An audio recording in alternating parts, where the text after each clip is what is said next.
Hi guys, welcome to How to Solutions YouTube channel. In today's video, I'm going to show you how you can mention someone on Instagram story. Before getting into this video, subscribe to our YouTube channel and click on the bell icon. The first step you need to do is to open Instagram.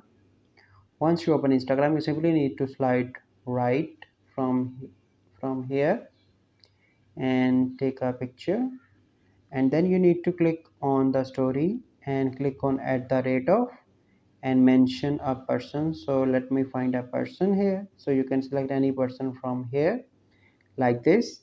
And the second method is you need to click on the mention in the bottom and you can mention anyone from here.